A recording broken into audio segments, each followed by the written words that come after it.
Bonsoir à toutes et à tous, bienvenue dans cette édition d'information. Donc voici le sommaire de l'actualité ce soir. La Guinée en route pour les élections législatives. AFS Guinée mène des rencontres sur le contentieux électoral. Première phase, la Cour constitutionnelle. Poursuite de la communication des membres du gouvernement ce vendredi, Dr Diéné Keita s'est prêté à l'exercice. Les acquis au sein de son département étaient au cœur des débats avec la presse nationale et internationale. Enfin, environnement avec l'expérimentation du biodigester, un outil pour les ménages, bientôt une agence nationale de promotion en Guinée. Voilà pour le sommaire, encore une fois. Bonsoir à toutes et à tous. Tout d'abord, ce décret. Décret numéro 2-2020 PRG-SGG portant nomination de cadre au ministère de la Santé. Le président de la République, vu la Constitution, décrète, article 1er.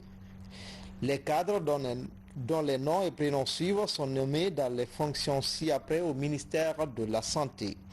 Conseiller technique au cabinet du ministère de la Santé, Dr Yamoussa Yula, médecin précédemment directeur général de l'hôpital régional de Nzérékoré.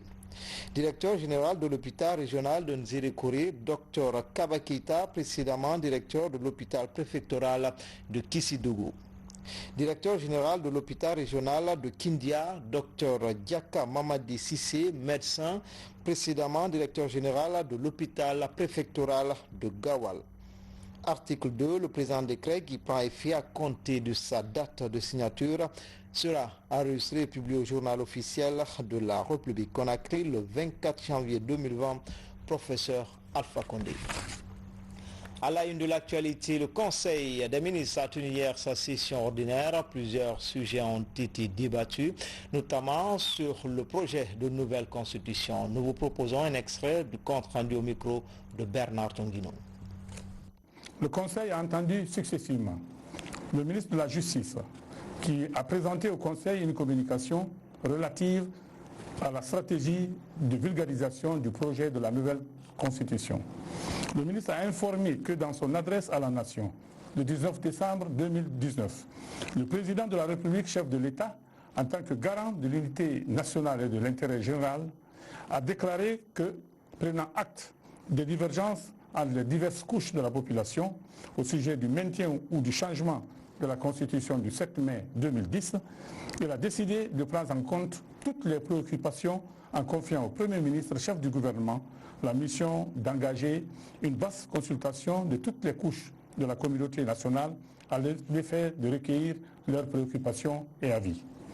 Il a rappelé que sur la base de cette requête, le Premier ministre, chef du gouvernement, a réalisé un travail de large consultation, à l'issue duquel il a adressé au président de la République, chef de l'État, un rapport retraçant fidèlement les points de vue exprimés, tendant généralement vers l'option pour une nouvelle constitution essentiellement caractérisée par l'élargissement du socle des libertés et des droits fondamentaux, notamment ceux des femmes, des jeunes et des personnes vulnérables, mais aussi des devoirs et le réaménagement des rapports entre les pouvoirs publics, en particulier entre l'exécutif et le législatif, tout en consolidant l'indépendance de la justice. Sur la base de ce qui précède, l'équipe technique constituée de juristes de haut niveau a élaboré un avant-projet de constitution traduisant les aspirations exprimées au cours des consultations que M. le Premier ministre a conduites. Ce document, avant sa publication à la suite de l'adresse à la nation du chef de l'État, a requis, conformément à la procédure prévue à cet effet dans le cadre de la Constitution du 7 mai 2010, les avis respectifs du président de l'Assemblée nationale et celui de la Cour constitutionnelle. Le ministre a encore rappelé que dans son adresse à la nation, le président de la République, chef de l'État, l'a également chargé de procéder à la vulgarisation du projet de constitution avant sa soumission au référendum pour permettre au peuple souverain de Guinée de s'approprier le contenu et de se prononcer le jour venu pour ou contre en toute connaissance de cause. Le ministre a précisé qu'il est principalement responsable, non pas de la promotion, activité relevant de notre ressort, mais de la vulgarisation du projet de constitution, activité purement technique. À ce sujet, je voudrais faire remarquer que chaque membre du gouvernement, de par sa position, ses missions et au nom de la solidarité gouvernementale, a un rôle à y jouer. C'est pourquoi le ministre a porté à l'attention des membres du gouvernement les réformes substantielles opérées dans le projet de nouvelle constitution. À la faveur des débats instaurés autour de cet important dossier, les membres du Conseil sont intervenus tour à tour pour saluer cette initiative de projet de nouvelle constitution et exprimer leur soutien total à sa cause. Au terme des échanges apportés par le ministre de la Justice, le Conseil a pris acte de la présentation du projet de nouvelle constitution et a invité le ministre porteur à procéder à la vulgarisation du dit projet. Dans ce cadre, le Conseil a proposé à Monsieur le Président de la République la fixation d'une date appropriée de tenue du référendum. Ce calendrier électoral fera l'objet d'un décret du Président de la République qui, conformément à ses prérogatives constitutionnelles, procédera à la convocation du corps électoral en vue du référendum constitutionnel. Dans le cas de la préservation de la quiétude sociale, le gouvernement guinéen, par la voix de son Premier ministre, invite les populations à la retenue. Il exprime par la même occasion sa compassion à toutes les victimes des récentes violences et condamne fermement les actes de vandalisme survenus ces derniers temps. Dr Ibrahim Kassouri Fofana est au micro du bureau de presse de la primature. Mes chers compatriotes, je m'adresse à vous au moment où notre pays amorce une année décisive pour sa démocratie, éprouvée ces derniers jours par des événements tragiques et regrettables. Pour cela, 2020 est une année décisive pour l'avenir de notre pays. Donc, chacun de nous devrait se sentir pleinement responsable. Quoi qu'il arrive, quels que soient les enjeux, personne n'a le droit d'engager notre nation dans une voie sans issue. Chacun de nous doit mettre au-dessus de tout, de toutes les ambitions ou toutes les considérations, la Guinée. C'est notre bien à chacun et à tous. Oui, la Guinée d'abord. La Guinée doit demeurer une et indivisible. Tous les citoyens ont les mêmes droits et les mêmes devoirs sous le régime de la démocratie et de la République. Aussi faut-il le rappeler qu'il est du devoir de l'État et de la responsabilité du gouvernement de garantir la liberté et la justice pour tous. En effet, dans une république, aucun citoyen ne doit se rendre justice ou prétendre faire la loi. C'est de notre responsabilité individuelle et collective de respecter le contrat social auquel nous avons librement souscrit. Personne non plus, dans une société démocratique, ne peut s'affranchir et sous aucun prétexte des lois de la République ou mener des actions en marge des droits et limites reconnus par la loi. Mes chers compatriotes, les événements en cours dans notre pays, en particulier à l'abbé Lelouma Pita d'Alaba et Télimélé, interpellent le gouvernement, l'État, les citoyens et toutes les bonnes volontés. La destruction d'édifices publics, de biens privés, les attaques répétées contre les symboles de l'État, les agressions et les violences contre les représentants de l'État et de l'administration publique ne sont pas acceptables. Ils ne sont pas tolérables dans toute société civilisée ou dans tout État digne de ce nom. Cela doit cesser immédiatement et impérativement.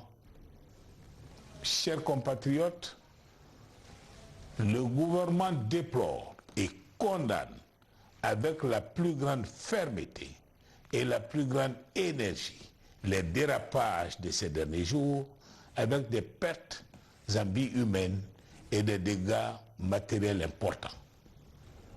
nous devons tous savoir que la chasse organisée contre les administrateurs publics et les fonctionnaires est de nature à saper les fondements mêmes de la République, de nos lois, de nos coutumes et de l'hospitalité légendaire des populations guinéennes. De tels actes répréhensibles, condamnés par nos lois et contraires à la pratique de la démocratie, contraires aussi à nos valeurs et traditions propres, n'honorent pas notre pays. Ils exposent leurs auteurs et commanditaires à des poursuites, comme cela est dans tout état de droit devant les juridictions compétentes. Chers compatriotes, faut-il le rappeler, notre pays se distingue dans une sous-région troublée par sa tradition de paix et de sagesse.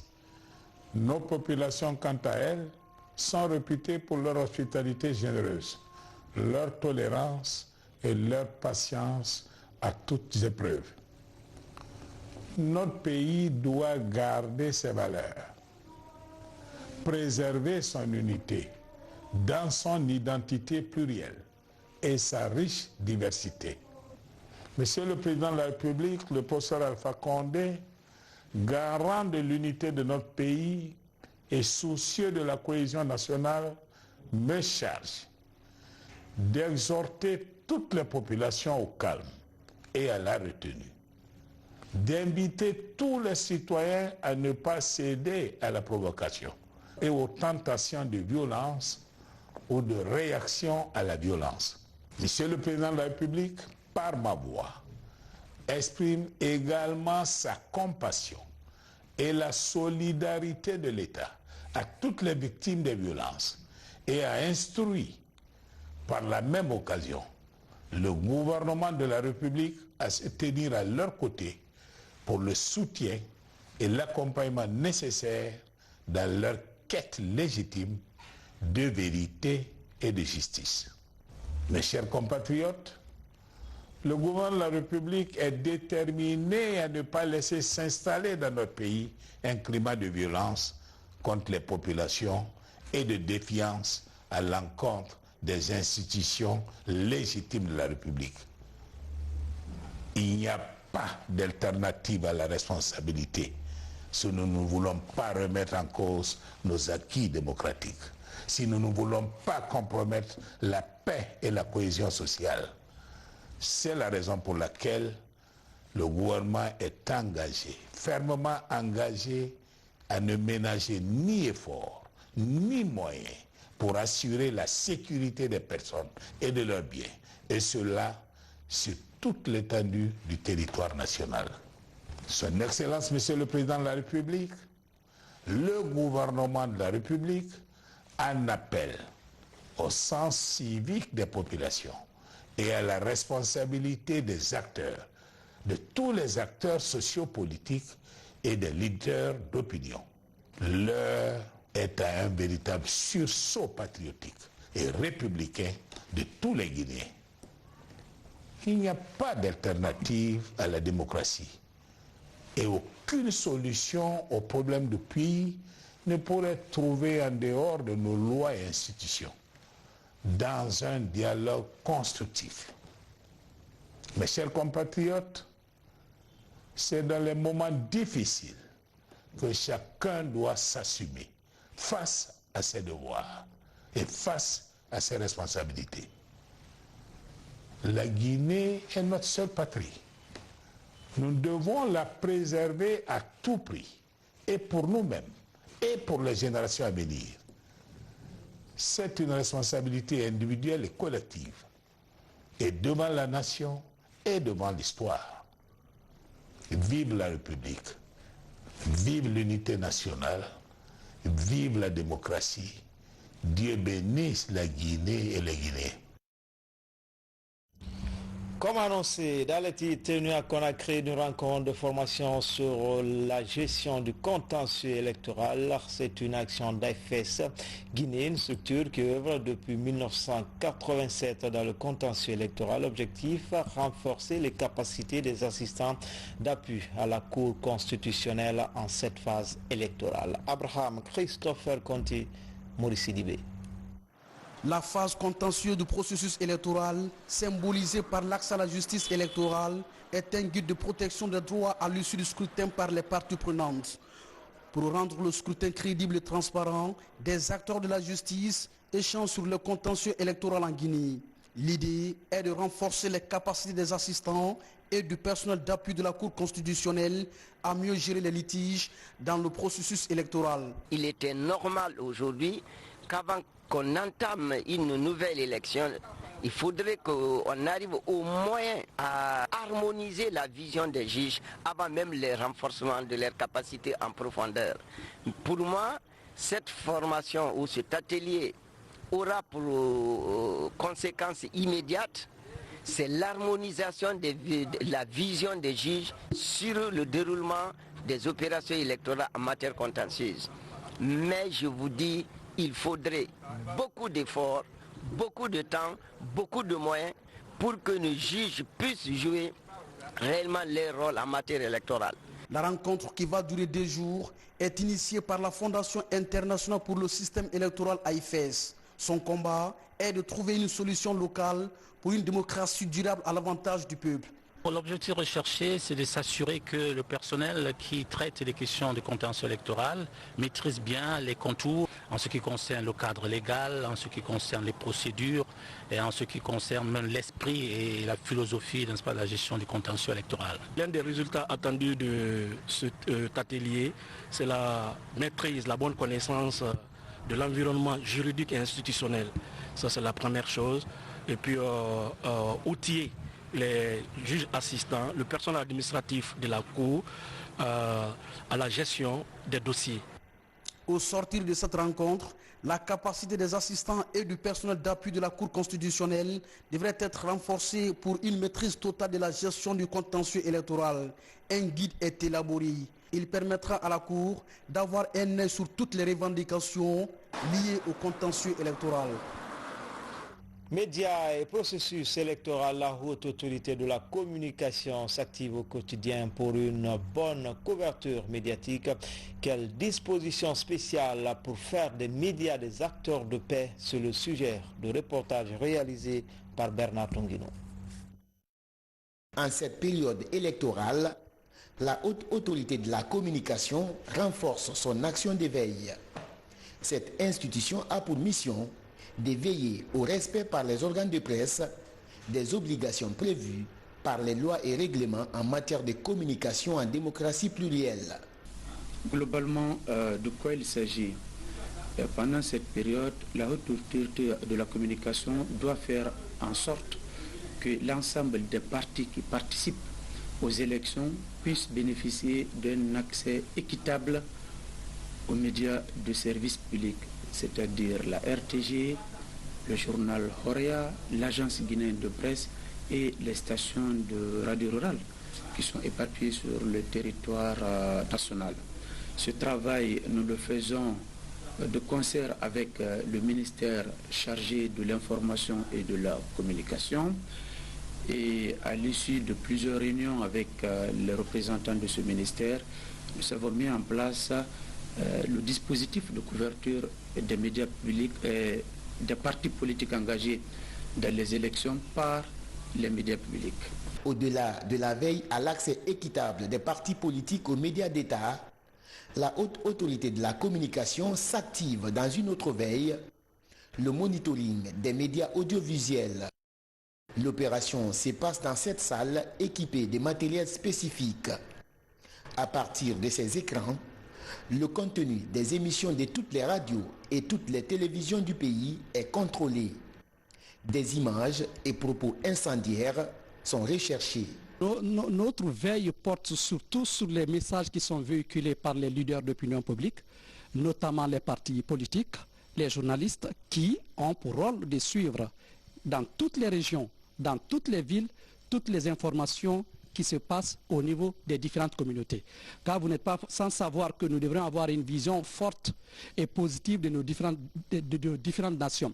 Donc toute information qui peut aller dans le sens de l'ethnocentrisme, du régionalisme, ou qui peut déboucher à des casses, à des troubles, allant dans le sens des femmes à perdre des vies humaines que nous ne souhaitons pas, sont des messages qui ne sont pas de nature à véhiculer. Et lorsque tel est le cas, nous interpellons systématiquement la presse ou l'auteur de celui qui a tenu ces propos pour pouvoir trouver des voies et moyens pour pouvoir sanctionner la personne. Autre contrôle, le contenu des déclarations des campagnes des partis politiques. Au siège de la radiodiffusion télévision guinéenne, une équipe de la HAC travaille sur les éléments programmés à la diffusion de ce soir. Les mots et les images sont évalués avant diffusion à l'antenne. Pour cette campagne électorale, la HAC gère la communication des 30 partis politiques. Objectif visé, promouvoir une campagne équitable et apaisée pour les élections législatives du 16 février. Dans l'actualité également, poursuite de la communication des membres du gouvernement, la ministre de la Coopération et de l'Intégration africaine s'est prêtée à l'exercice. À cette occasion, Dr Diéné Keïta a passé au peigne fin tous les acquis du département sous la mandature du président Alpha Condé. Bausman. Dans son rôle central d'interface entre les acteurs nationaux de développement et les partenaires techniques et financiers, le ministère de la Coopération et de l'Intégration africaine s'est attelé à la recherche d'une mobilisation accrue des ressources extérieures nécessaires. Depuis l'indépendance de notre pays, en 1958, deux repères majeurs ont guidé l'action du gouvernement guinéen dans sa volonté de faire de la coopération internationale et de l'intégration africaine des instruments privilégiés au service du développement. Le premier repère, c'est l'amitié entre les peuples. Le second repère, la solidarité entre les États. Les réformes engagées ont permis d'obtenir plus de 300 accords de coopération, de conventions de financement avec les partenaires bi- et multilatéraux pour le financement de projets et programmes de développement du pays. En 9 ans, avec la succession de 3 ministres dans ce département, la Guinée a pu mobiliser une enveloppe financière de plus de 33 000 milliards de francs guinéens en faveur des différents secteurs de l'économie nationale. Le ministère a signé au nom du gouvernement des accords de plus de 9 000 milliards de francs guinéens. Avec les États-Unis d'Amérique, plusieurs enveloppes ont été signées et les montants sont disponibles et on pourra en parler. 41 millions de dollars US, donc plus de 4 000 milliards de francs guinéens dans les différents secteurs. Également avec l'USAID, une enveloppe de 12 millions de US dollars, soit près de 900 000 milliards de francs guinéens aussi. Et une enveloppe à date de 79 millions de dollars, soit près de 656 000 milliards de francs guinéens, rien que pour la coopération américaine et de ce qui est connu, sans parler des Peace Corps, toute la coopération en nature et en dons qu'ils nous mettent à disposition. La carte diplomatique de la Guinée s'est élargie. Avec le paiement intégral des arriérés, plusieurs postes statutaires ont été attribués à la Guinée au sein des instances internationales. Pendant ce temps, la première dame a présidé ce vendredi à la clôture de la mission médicale de l'Agence de coopération internationale de la Palestine. Durant 2 jours, ces médecins ont procédé à la formation des agents de santé dans les hôpitaux d'Ignasdine et de Donka. Des précisions avec Ali Badara Condé. Offrir des consultations gratuites aux patients guinéens. Voici la mission de la Fondation Prosmi. Pour preuve, Hadja Diéné Condé, présidente de la Fondation Prosmi, a invité cette équipe médicale de l'Agence de coopération internationale de la Palestine, PICA, en Guinée. Du CHI Ignasdine à Donka, ces médecins ont offert des formations aux agents de santé, mais aussi des traitements aux malades. La mission a été coordonnée par la Fondation de la Première Dame. Nous étions très heureux d'être là aujourd'hui dans le cadre de la coopération entre les deux pays frères. Pendant une semaine, ces médecins palestiniens ont collaboré avec les médecins guinéens pour le traitement de certaines pathologies dans les domaines tels que la gynécologie, l'ophtalmologie et la pédiatrie. C'est un grand honneur, Votre Excellence, que vous soyez parmi nous aujourd'hui. Tout ce que l'Agence palestinienne pour la coopération internationale a commencé à réaliser comme projet de développement ici en Guinée vient comme expression d'appréciation et de gratitude pour le grand support et appui que la Palestine a toujours reçu de la part de la Guinée, que ce soit au niveau international ou autre. Aujourd'hui prend fin la mission médicale de l'Agence de coopération internationale de la Palestine organisée par la Fondation PROSMI en collaboration avec l'ambassade de l'État de Palestine en Guinée. Je tiens à remercier nos invités pour ce déplacement effectué à des milliers de kilomètres de chez eux pour venir collaborer avec des médecins guinéens dans le traitement de certaines pathologies. Mes remerciements vont surtout à Monsieur l'ambassadeur Dr Taher de la Palestine en Guinée pour tous les efforts consentis pour la réalisation et la réussite de cette mission. Je réitère mes encouragements à tout le personnel du CHU de Donka et de Ignace Dine qui, à chaque fois que la Fondation PROSMI organise une mission médicale au sein de la structure hospitalière de Ignace Dine, fait preuve de disponibilité et de professionnalisme. La République de Guinée et l'autorité palestinienne entretiennent de très bons rapports, surtout sur le plan diplomatique, et cela depuis très longtemps. Cette mission intervient après le passage des médecins saoudiens, toute chose qui symbolise l'engagement de la présidente de la Fondation PROSMI en faveur de l'amélioration des conditions de santé de la population guinéenne.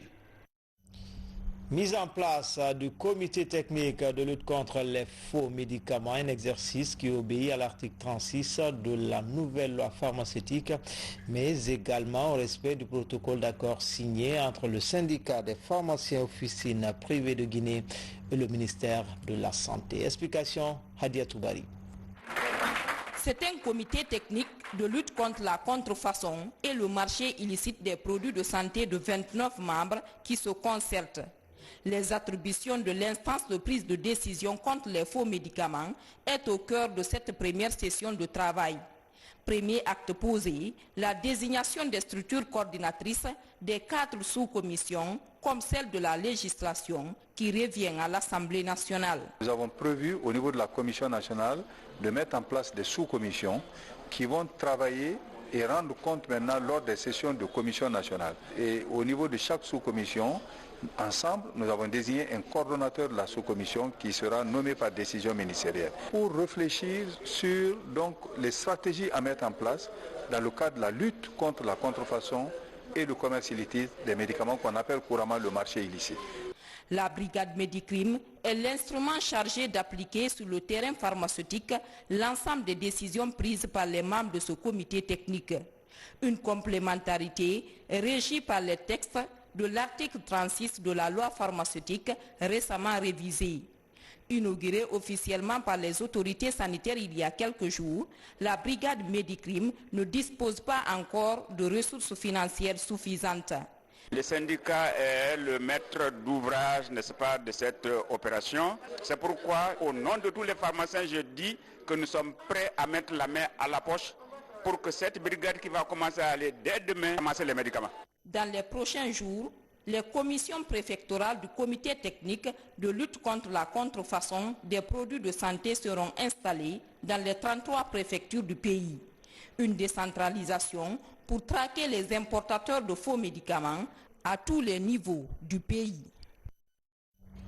Le biodigester, une technologie qui permet aux ménages de se doter d'énergie nécessaire. Le processus est simple. À travers la bouche de vache à fermenter un gaz entièrement écologique est obtenu. Aujourd'hui, la Guinée entend créer une agence nationale de promotion du biodigester. Mamadou Alpha Baldé. La recherche du bois de chauffe pour des besoins domestiques et la carbonisation font partie des principales sources de déforestation dans la sous-région. Pour réduire la pression sur les forêts, une réponse durable est en cours d'exécution dans plusieurs pays dont la Guinée. Le biogaz produit par des biodigesteurs entièrement écologiques sont progressivement réalisés dans bon nombre de localités dans l'arrière-pays. À date, près de 1500 sont opérationnels dans 23 préfectures. Vous savez combien les quantités de charbon qui rentrent au niveau de nos villes, surtout au niveau de la capitale Conakry, le nombre de camions importants chargés de charbon qui rentrent à Conakry. Et tout cela a des conséquences sur notre couvert forestier. Pour renforcer ce marché florissant, un projet de création d'une agence nationale du biogaz est envisagé par le gouvernement, le PNUD et le Fonds pour l'environnement mondial.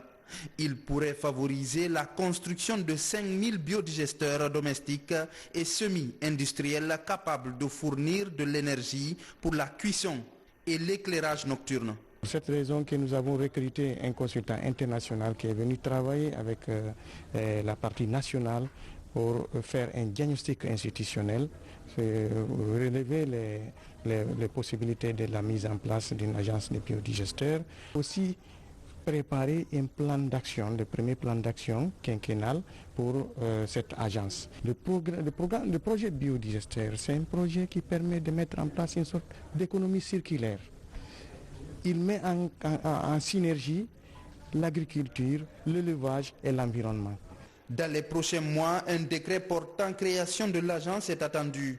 Ainsi, la Guinée, à l'instar des autres pays, pourrait améliorer et consolider le développement de la technologie du biodigesteur dans l'intérêt des communautés et des forêts. Au sein de la Grande Muette, assortie de 2 promotions au sein de l'armée de l'air, elles viennent de recevoir leur diplôme des mains de la hiérarchie militaire. Il s'agit du brevet élémentaire, du fusilier de l'air, d'initiation à l'environnement aéronautique et du certificat élémentaire. Adjudant Oumar Kamara, il est correspondant de la presse militaire. La formation est une priorité pour les autorités militaires à tous les niveaux. Pour rimer avec cette ambition, la hiérarchie initie chaque année des séries de formations à l'intention du personnel militaire. À la base aérienne principale de Conakry, 112 stagiaires viennent d'obtenir leur diplôme. Il s'agit du brevet élémentaire du fusilier de l'air, du brevet d'initiation à l'environnement aéronautique et du certificat technique élémentaire. Le chemin est long. C'est avec la volonté, le courage et la persévérance que vous pourrez traverser beaucoup d'étapes pour une évolution continue au sein des forces armées guinéennes. Mais cela ne sera possible qu'en observant les règles de la discipline générale. Au terme de 6 mois de formation théorique et pratique, ces stagiaires venus de la capitale et de l'intérieur du pays sont largement outillés pour remplir leur mission républicaine. Une entière satisfaction pour les autorités militaires de la base aérienne principale de Conakry.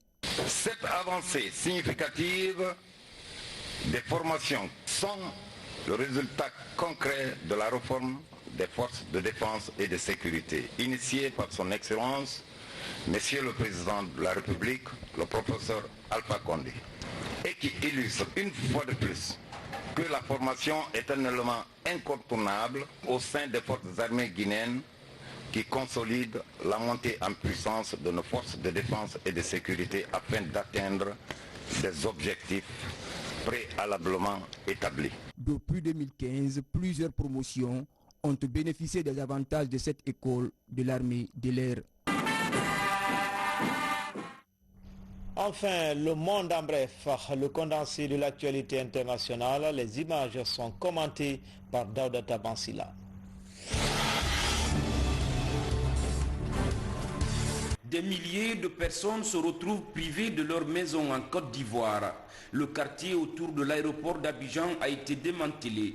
Le site étant trop proche de la piste de décollage, informent les autorités. Cela faisait déjà plusieurs mois que l'État ivoirien avait lancé sa campagne de déguerpissement. Ces opérations d'évacuation visent les commerces illégaux et logements anarchiques. Ce vendredi 24 janvier, syndicats et opposants à la nouvelle réforme des retraites défilent dans les rues de France. Paris, Lyon, Marseille ou bien Lille. Ce sont des milliers de manifestants qui s'unissent contre le projet de loi présenté aujourd'hui au Conseil des ministres. L'exécutif compte instaurer un nouveau système universel où la retraite sera calculée par points, quel que soit le régime. Présidentielle américaine, l'avortement, enjeu crucial pour Donald Trump. Aucun président américain n'avait jusqu'à présent assisté personnellement à la marche pour la vie. Donald Trump, qui s'est exprimé ce vendredi lors du rassemblement à Washington, entend consolider ses liens avec les chrétiens évangéliques, sa base conservatrice à l'approche des élections américaines. Chaque année, Donald Trump prend soin d'accueillir à la Maison-Blanche les représentants de la marche for Life. La prestigieuse Ligue américaine de basketball investit Paris ce vendredi pour un match de saison régulière. Les Charlotte Hornets, détenus par l'icône Michael Jordan, affrontent les Milwaukee Bucks de Greg Giannis, une première sur le sol français. C'est la fin d'une longue attente pour les fans de basket en France depuis presque 10 ans.